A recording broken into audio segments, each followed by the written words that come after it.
Hey everyone, welcome back to commerce की नगरी। आज हम स्टार्ट करते हैं क्लास 11 का मोस्ट इंपॉर्टेंट चैप्टर जिसका नाम है डेप्रिसिएशन। डेप्रिसिएशन हमारे पास इजी चैप्टर नहीं है और ये एक ऐसा चैप्टर है जो हमारे पास क्लास 12 में भी कैश फ्लो वाले चैप्टर के अंदर काम आते हैं। तो हमारे पास सबसे पहले देखना है हमारे पास डेप्रिसिएशन होता क्या है।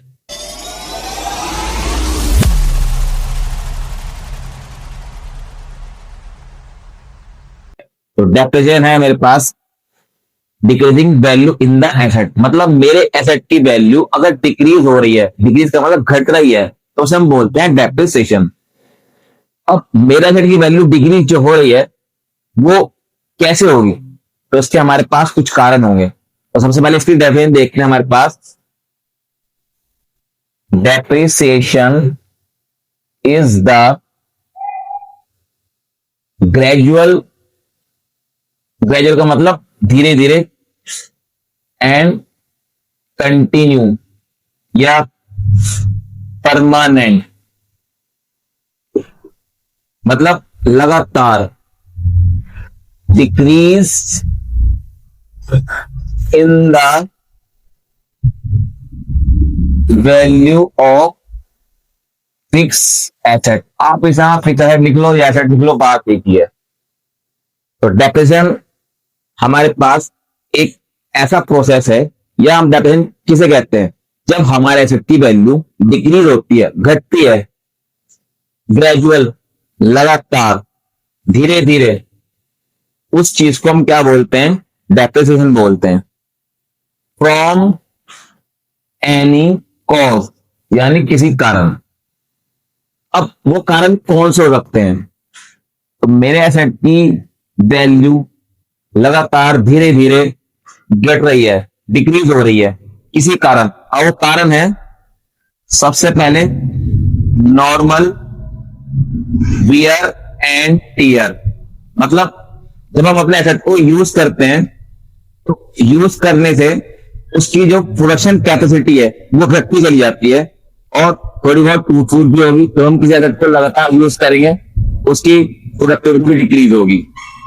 दूसरा कारण होगा हमारे पास पैसेज ऑफ टाइम। अगर मैं अपने एसेट को यूज ना करूं, वो रखा रखा उसकी जो वैल्यू है डिक्रीज होगी, क्योंकि टाइम के गुजरने से हमारे पास कुछ नेचुरल फैक्टर होंगे, वेदर, रेन, एयर या रेनफॉल, इस तरीके के कुछ नेचुरल फैक्टर हैं जो समय के बीतने के साथ साथ मेरे एसेट की वैल्यू घटा देते हैं।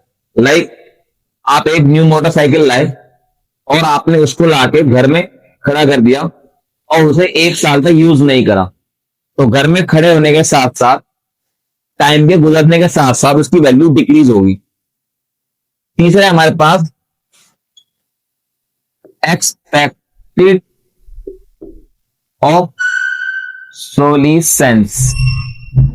एक्सपेक्टेड ऑब्सोलीसेंस का मतलब होता है हमारे पास आउटडेटेड टेक्नोलॉजी, मतलब टेक्नोलॉजी आउटडेटेड हो गई। अब अगर एक एसेट, मैंने भी आपको बताया, एक मोटरसाइकिल अगर आप लेके आएंगे तो एक साल बाद एक नई मोटरसाइकिल हमारे पास न्यू टेक्नोलॉजी की मार्केट के अंदर आ जाएगी। तो हमारा कोई भी एसेट्स है, कोई भी मशीनरी है, उसके ऊपर एक्सपेक्टेड ऑब्सोलेंस तो लगे लगेगा, क्योंकि अगले साल नेक्स्ट ईयर हमारे पास एक नया मॉडल, एक नई टेक्नोलॉजी के साथ हमारे पास नई मशीनरी आ जाएगी। तो हमारी मशीनरी या हमारा कोई भी एसेट अगर घटता है तो उसके मेनली तीन कारण है। अब क्योंकि हमारे पास क्लास 11 के अंदर डेप्रिसिएशन के मेनली दो मेथड हैं।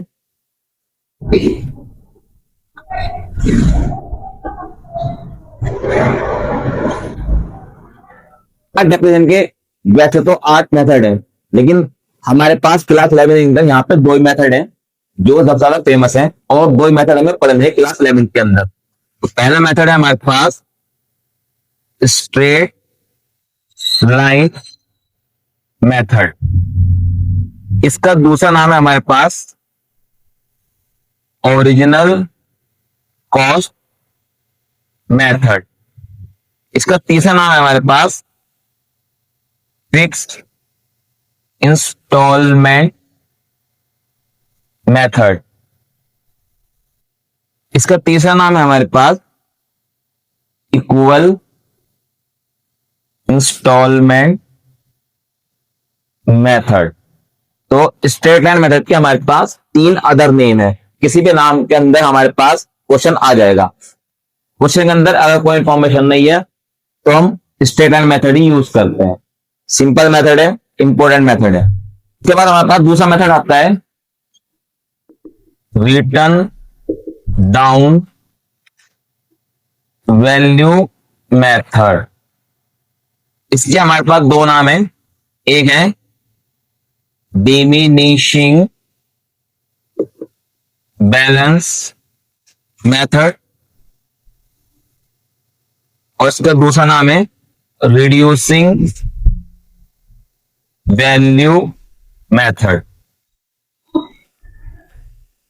पेपर के अंदर हमारे पास इन मेथड के बीच में डिफरेंस भी आ जाता है।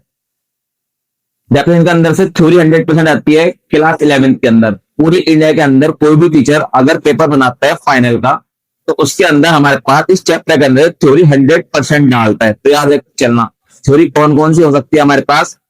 वो हो सकती है इसके कॉजेस या हमारे पास स्ट्रेट लाइन और रिटर्न डाउन वैल्यू मेथड के डिफरेंस। कभी कभी हमारे पास डेफिनेशन के फीचर्स और इन दोनों मेथड के मेरिट और डिमेरिट भी आ जाते हैं। लेकिन 100% एक क्वेश्चन आएगा जरूर हमारे पास थ्योरी का इस चैप्टर के अंदर से। अब अगर हमारे पास क्वेश्चन के अंदर गिवन नहीं होगा, ये तो वैसे बहुत ही रेयर केस है हमारे पास कि डेफिनेशन की परसेंटेज गिवन ना हो क्वेश्चन के अंदर। लेकिन फिर भी एमसीक्यू में आ जाता है हमारे पास कि डेफिनेशन फाइंड आउट करो फॉर्मूले से। तो हमारे पास फॉर्मूला क्या रहने वाला है, हम यहां लिखेंगे एनुअल डेप्रिसिएशन, क्योंकि साल में एक दफे चार्ज करते हैं हम डेप्रिसिएशन। उसका फॉर्मूला है cost of assets. Cost of asset के अंदर हमारे पास हमने जब भी कोई एसेट खरीदते हैं तो उसको खरीदने में जो भी खर्चा आता है लाइक इंस्टॉलेशन, कैरेज यानी भाड़ा उठा के लाना और उसको फिट करना, या कोई भी खर्चा अगर होगा वो सारा कॉस्ट ऑफ एसेट के अंदर ऐड होगा।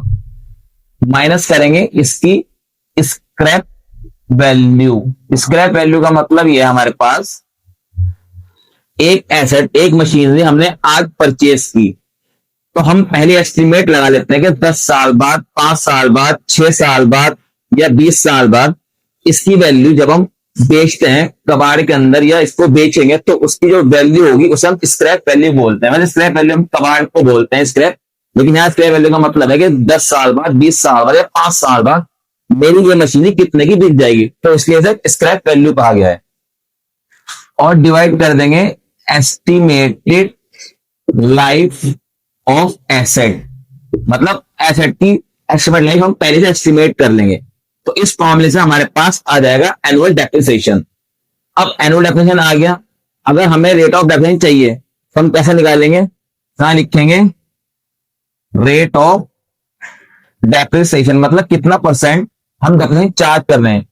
तो हमारे पास आ जाएगा annual depreciation upon cost of assets multiply 100। इससे हमारे पास रेट ऑफ डेप्रिसिएशन निकल जाए। तो इसके साथ ही हमारे पास जो भी इंफॉर्मेशन थी अबाउट द डेप्रिसिएशन चैप्टर वो कंप्लीट हुई।